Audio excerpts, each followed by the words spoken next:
Chief of defence forces field marshal Syed Asim Munir نے کہا ہے کہ بھارت کسی خود فریبی یا گمان میں نہ رہے۔ اگلی بار جواب پہلے سے برق رفتار اور شدید ہوگا۔ تینوں مسلح افواج کے افسران سے خطاب کرتے ہوئے chief of defence forces Asim Munir نے کہا کہ نئے قائم ہونے والے ڈیفنس فورسز ہیڈ کوارٹرز میں بنیادی تبدیلی تاریخی ہے۔ بڑھتے اور بدلتے ہوئے خطرات کے پیش نظر ضروری ہے کہ ہم ملٹی ڈومین آپریشن کو تینوں افواج کے متحد نظام کے تحت مزید بہتر کریں۔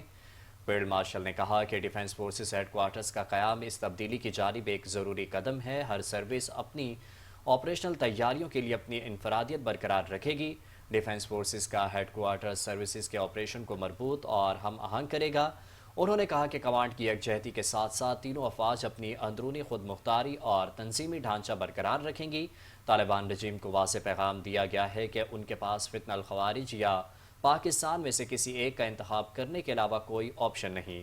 فیلڈ مارشل سید عاصم منیر نے کہا کہ میں اس بات کا اعادہ کرتا ہوں کہ پاکستان ایک امن پسند ملک ہے، تاہم کسی کو بھی پاکستان کی خود مختاری، علاقائی سالمیت پر آنچ اور ہمارے عزم کو آزمانے کی اجازت نہیں دی جائے گی۔ چیف آف ڈیفنس فورسز نے واضح کیا کہ تمام یہ جان لیں کہ پاکستان کا تصور ناقابل تسخیر ہے اور اس کی حفاظت ایمان سے سرشار جانبازوں اور متحد قوم کے پختہ عزم نے کر رکھی ہے۔ پاکستان ہمیشہ زندہ باد۔